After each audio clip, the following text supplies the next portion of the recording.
ప్రియమైన విద్యార్థులు, ఈరోజు మనం చర్చించబోయే అంశం పూర్ణ సంఖ్యలు ధర్మాలు. పాఠ్యాంశం విన్న తర్వాత విద్యార్థులు పూర్ణ సంఖ్యలను సంఖ్యారేఖపై నిలువుగా మరియు అడ్డంగా చూపగలరు. నిత్య జీవితంలో పూర్ణ సంఖ్యల యొక్క ఉపయోగాన్ని తెలపగలరు. సంకలనంలో పూర్ణ సంఖ్యల ధర్మాలను రాయగలరు మరియు వివరించగలరు. ఇంతకుముందు సహజ సంఖ్యలు, పూర్ణ సంఖ్యలు, పూర్ణాంకాలపై చతుర్విధ ప్రక్రియలు నేర్చుకున్నారు. ఇప్పుడు మనం పూర్ణ సంఖ్యల ధర్మాలను పరిశీలిద్దాం. ముందుగా సంఖ్యలను లేదా అంకెలను సంఖ్యారేఖపై ఏ విధంగా చూపాలో గుర్తు తెచ్చుకుందాం. +4 అనే సంఖ్యను సంఖ్యారేఖపై చూపాలంటే అడ్డు సంఖ్యారేఖపై +4 అంటే 0 నుండి కుడివైపునకు ధనాత్మక సంఖ్యల వైపు 4 యూనిట్లు వెళ్ళాలి.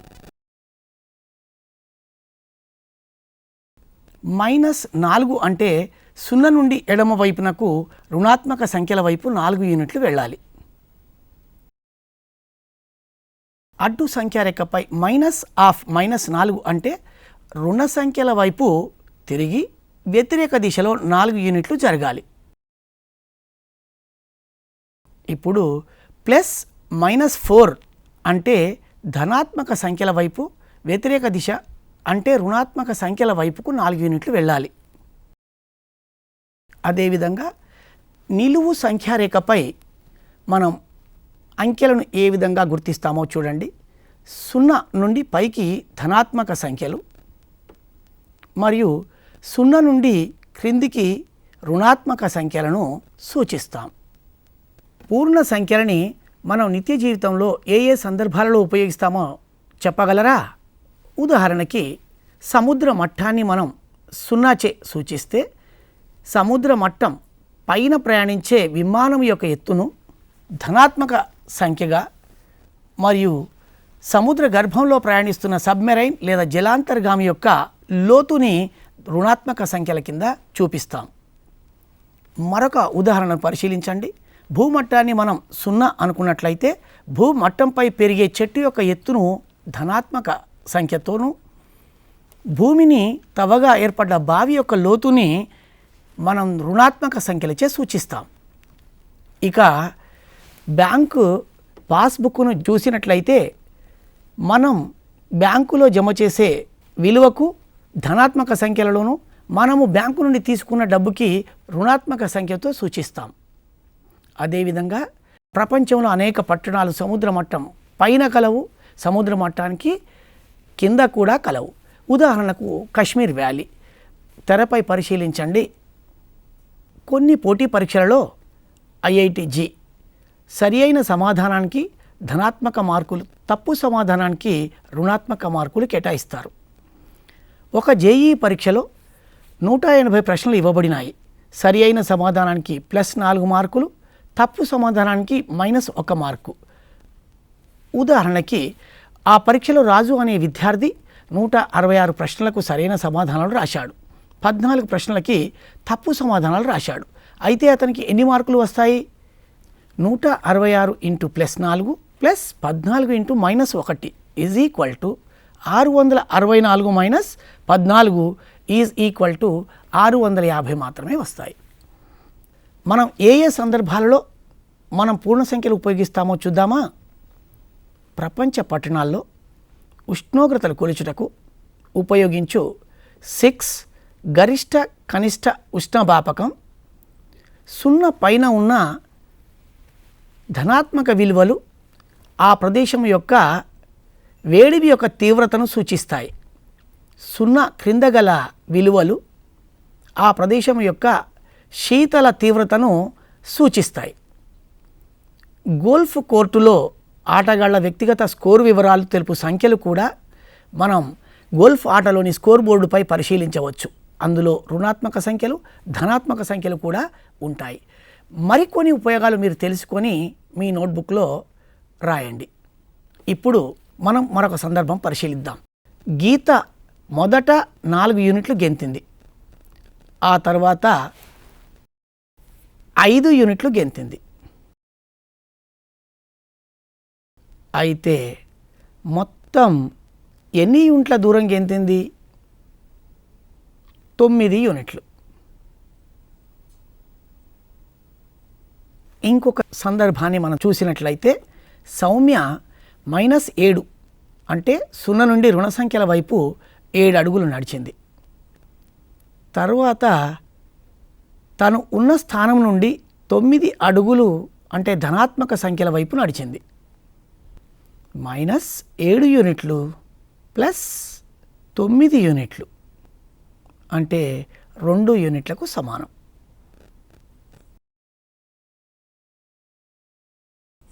మీరు ఈ కింది సమీకరణాలను పరిశీలించండి. 3 + 4 = 7. 3 ఒక పూర్ణ సంఖ్య, 4 మరొక పూర్ణ సంఖ్య. ఆ రెండింటి మొత్తం 7, అది కూడా ఒక పూర్ణ సంఖ్యయే. ఇంతకుముందు గీత సంఖ్యారేఖపై సూచించిన 4 + 5 = 9 కూడా పూర్ణ సంఖ్యయే కదా. మరి సౌమ్య -7 పూర్ణ సంఖ్యే ప్లస్ 9ని కూడా సంఖ్యారేఖపై సూచించింది. ఫలితం 2, అది కూడా ఒక పూర్ణ సంఖ్యయే. 10 - 16 = -6 యూనిట్లు, అది కూడా ఒక పూర్ణ సంఖ్యే. పై ఫలితాలు పరిశీలించి ఏమని సాధారణీకరించారు?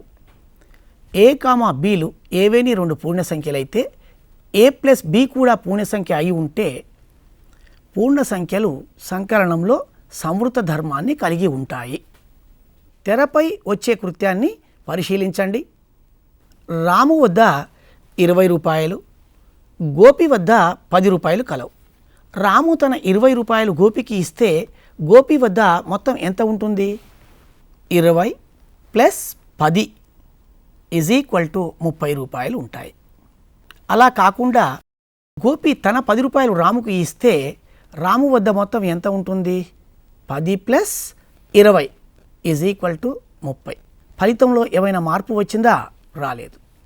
అదేవిధంగా ఇద్దరు విద్యార్థులు రోహిత్, సమంత పూర్ణ సంఖ్యల ఆట ఆడుతారు. పూర్ణ సంఖ్యల ఆట ఎలా ఆడుతారు, అందులో ఏమి ఉపయోగిస్తారో మీరు చూడండి.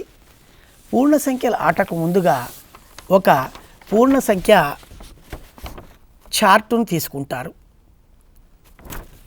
అందులో 0 నుంచి ఒకవైపు అన్ని ధనాత్మక సంఖ్యలు, మరొక వైపు అన్ని రుణాత్మక సంఖ్యలు ఉంటాయి. వారు అందులో 2 పాచికలను వాడతారు. ఎరుపు రంగు పాచిక రుణ సంఖ్యలను సూచిస్తుంది, నీలం రంగు పాచిక ధనాత్మక సంఖ్యలను సూచిస్తుంది. రోహిత్ పాచికలు వేశాడు. ఒకదానిపై +6 మరియు రెండవ దానిపై -2. +6 - 2 = 4గా చూపి 4 గడులు ముందుకు జరిపాడు. కానీ సమంత ముందు -2 + 6 వేసి కూడమంది. రోహిత్ -2 + 6 = 4 అన్నాడు. అయినప్పటికీ సమంత ఒప్పుకోలేదు. అందుకు రోహిత్ సంఖ్యారేఖపై సంకలనాన్ని ఏ విధంగా చూపాడో చూడండి. +6 అంటే ధనాత్మక సంఖ్యల వైపు 6 యూనిట్లు జరిగాడు. -2 అంటే ఉన్న స్థితి నుంచి 2 యూనిట్లు వెనక్కి వచ్చి సమాధానం 4 అని చూపాడు. సమంత చెప్పినట్లుగా -2 ముందు 0 నుండి రుణ సంఖ్యల వైపుకు వెళ్ళి +6 మరి ధన సంఖ్యల వైపు 6 యూనిట్లు జరిగాడు. అక్కడ కూడా ఫలితం 4 వచ్చింది. మీరు ఈ కింది సమీకరణాలు పరిశీలించండి. 20 + 10 = 30. 10 + 20 = 30. 6 - 2 = 4. -2 + 6 = 4. -12 + 37 = 25. 37 + -12 = 25. 11 + 19 = 30. 19 + 11 = 30. పై సందర్భాలు పరిశీలించి మీరు ఏమని సాధారణీకరించవచ్చు? A, Bలు ఏవేని 2 పూర్ణ సంఖ్యలు అనుకుందాం. A + Bల మొత్తం B + A మొత్తానికి సమానం అయితే పూర్ణ సంఖ్యలు సంకలనంలో స్థిత్యంతర ధర్మాన్ని కలిగి ఉంటాయి. ఇప్పుడు మనం ఒక సందర్భాన్ని పరిశీలిద్దాం. రవి వద్ద 5 సంఖ్యా కార్డు, సాయి వద్ద 4 సంఖ్యా కార్డు, తేజ వద్ద 3 సంఖ్యా కార్డులు కలవు. ముందుగా రవి, సాయి తమ వద్ద ఉన్న కార్డుల మొత్తం కనుగొని ఆ మొత్తం తేజ వద్ద గల సంఖ్యకు కలిపారు. రవి, సాయిలు తమ కార్డులను కలపగా 5 + 4 = 9 ప్లస్ తేజ సంఖ్య 3కు కలపబడింది. అంటే ఫలితం 12 వచ్చింది. ఇప్పుడు మనం మరో విధంగా పరిశీలిద్దాం. ముందుగా తేజ, సాయి తమ వద్ద ఉన్న కార్డుల మొత్తం కనుగొని ఆ మొత్తం రవి వద్ద సంఖ్యకు కలిపారు. 4 + 3 7, 5 + 7 = 12.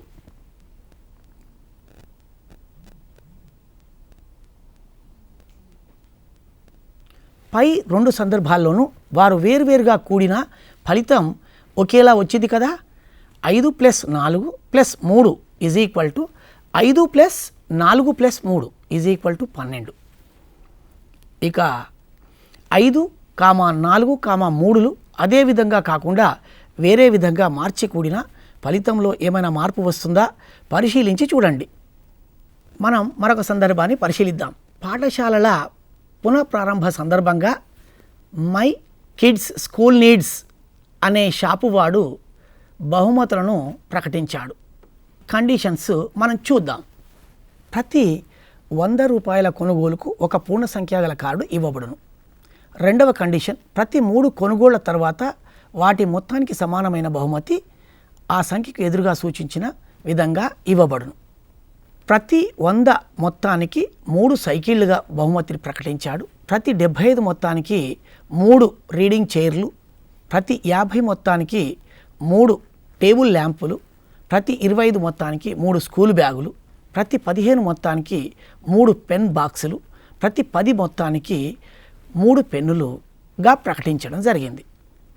అయితే మానస, మౌనిక, శాలినిలు ఆ షాపులో కొనుగోలు చేసిన తర్వాత మానసకి -25 కార్డు, మౌనికకి +35 సంఖ్యా కార్డు, శాలినికి +5 సంఖ్యా కార్డు వచ్చింది. వారు మొదట మానస, మౌనిక కార్డులను కలిపి చూసి ఆ మొత్తానికి శాలిని కార్డును కలిపారు. -25 +35 10 +5 = 15. అలా కాకుండా మరో విధంగా కలిపితే బహుమతి పెద్దది వస్తుందని ఆశించి మౌనిక, శాలినిలు తమ కార్డుల మొత్తం కలిపారు. 35 + 5 40 +-25 = 15. అయినా ఫలితం మారలేదు. ఆ పై ఫలితాలను పరిశీలించి మనం ఏమని సాధారణీకరించవచ్చు అంటే A, B, Cలు ఏవేని 3 పూర్ణ సంఖ్యలు అనుకుందాం.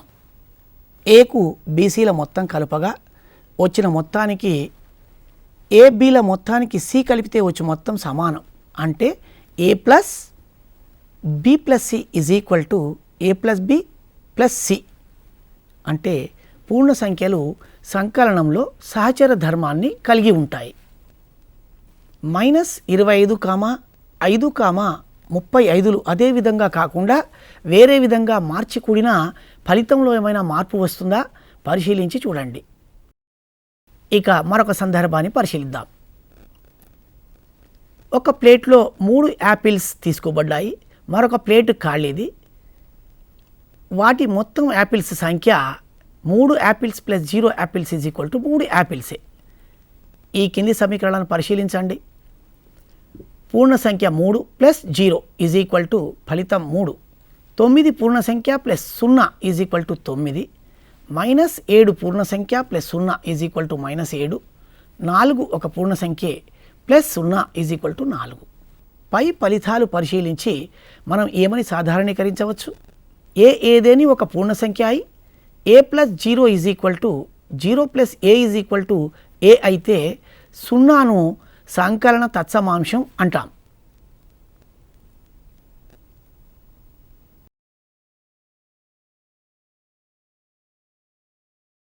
ఇంకొక సందర్భాన్ని మనం పరిశీలిద్దాం. ప్రతిబింబ దూరాల మొత్తం ఎప్పుడూ సమానమైన సరి చూడండి. ముందుగా 0 నుండి 4 యూనిట్లు ధనాత్మక సంఖ్యల వైపు, 4 యూనిట్లు రుణాత్మక సంఖ్యల వైపు వెళ్ళాం. ఇంకొక సందర్భంలో 9 ధనాత్మక వైపు, 9 రుణాత్మక వైపు వెళ్ళాం. ఈ ప్రతిబింబ దూరాల మొత్తాన్ని పరిశీలించండి. పూర్ణ సంఖ్య ప్లస్ ప్రతిబింబ దూరము ఈజ్ ఈక్వల్ టు ఫలితం. 4 plus minus 4 is equal to 0, 9 plus minus 9 is equal to 0, minus 7 plus 7 is equal to 0, minus 6 plus 6 is equal to 0. పై ఫలితాలు పరిశీలించి మనం ఏమని సాధారణీకరించవచ్చు? ఏదేని ఒక పూర్ణ సంఖ్య అయితే మరియు మైనస్ ఏ వ్యవస్థితమై A plus minus A is equal to 0 అయితే ఆ రెండు పూర్ణ సంఖ్యలు ఒకదానికొకటి సంకలన విలోమాలు అని అంటాం. సంకలన విలోమం అంటే వ్యతిరేక దిశ గుర్తుతో ఉన్న సంఖ్యే కదా. పై సమీకరణాల ఫలితాలు పరిశీలించి అవి ఏ ధర్మాన్ని కలిగి ఉంటాయో చెప్పగలరా?